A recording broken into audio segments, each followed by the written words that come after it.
ચાલો શરૂઆત કરીએ। આજના આ વિશ્લેષણમાં આપણે એવી જૂની માન્યતાઓને તોડવાના છીએ જે પ્રોફેશનલ્સને પોતાની જ લાયકાત વિશે ખોટી રીતે વિચારતા કરી દે છે। ખરેખર રિઝ્યુમે બનાવતી વખતે સામાન્ય રીતે કોના પર ધ્યાન જાય? બસ એ જ માર્ક્સ, સર્ટિફિકેટ્સ અને ટેકનિકલ નોલેજ, બરાબર ને? પણ વાસ્તવમાં આટલું પૂરતું નથી। આજે આપણે એ સમજવાનું છે કે હકીકત કંઈક અલગ જ છે।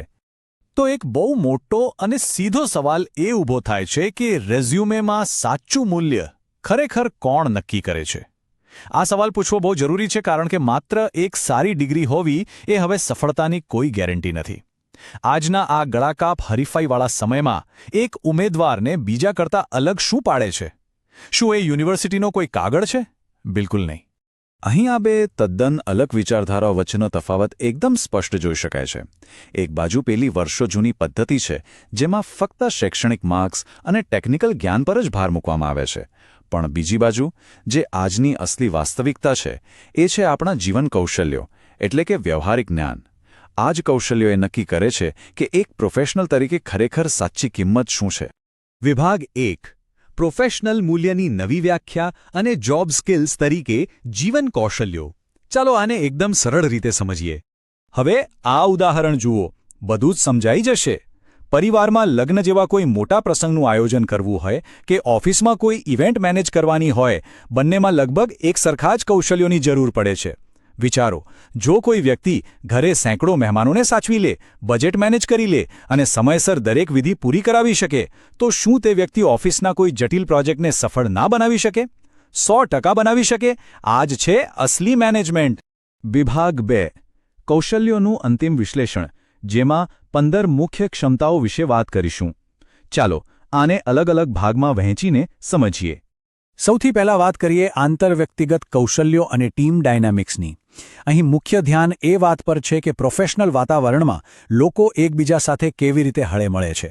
માત્ર સારું બોલવું જ કાફી નથી, પણ સહાનુભૂતિ રાખીને અન્યોની લાગણીઓ સમજવી અને સક્રિય શ્રવણ, એટલે કે લોકોને ખરેખર સાંભળવા, એ પણ એટલું જ અગત્યનું છે।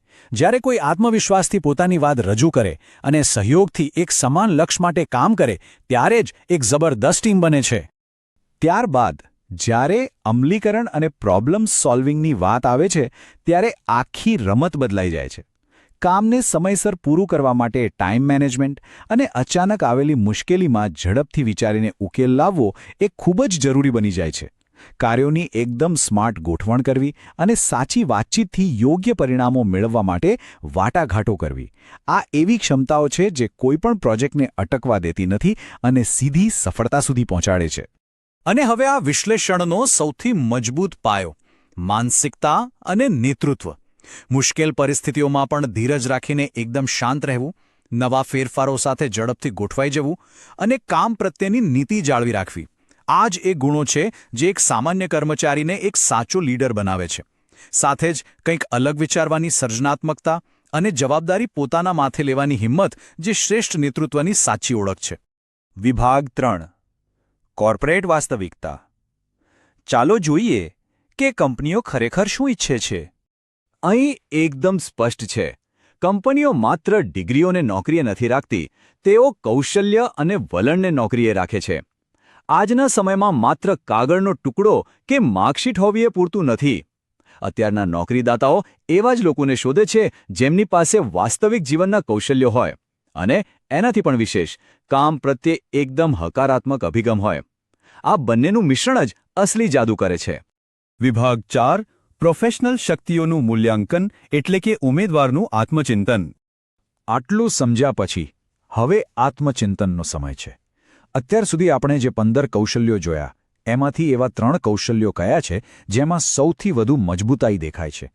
આ એવા ગુણો હોવા જોઈએ જે એક પ્રોફેશનલને ભીડમાંથી એકદમ અલગ તારવે। આ 3 શક્તિઓને સાચી રીતે ઓળખી લેવી એ કારકિર્દીનો એક બહુ મોટો ટર્નિંગ પોઈન્ટ બની શકે છે। પણ માત્ર શક્તિઓ જ પૂરતી નથી। કારકિર્દીના સાચા વિકાસ માટે પોતાની કચાસને સ્વીકારવી પણ એટલી જ જરૂરી છે। એવા 2 કૌશલ્યો કયા છે જેમાં તાત્કાલિક સુધારો લાવવાની જરૂર છે? જો આ 2 નબળાઈઓને ઈમાનદારીથી સ્વીકારીને એના પર કામ કરવામાં નહીં આવે, તો સાચો પ્રોફેશનલ ગ્રોથ અટકી શકે છે। તો આજના આ વિશ્લેષણના અંતે એક બહુ જ મોટો અને વિચારવા જેવો પ્રશ્ન મૂકીને જઈએ છીએ। આ 15 કૌશલ્યોમાંથી કયા 3 સૌથી મજબૂત છે અને કયા 2માં હજુ સુધારાની જરૂર છે? આ સવાલનો સાચો જવાબ જ વાસ્તવિક પ્રોફેશનલ કિંમત નક્કી કરશે.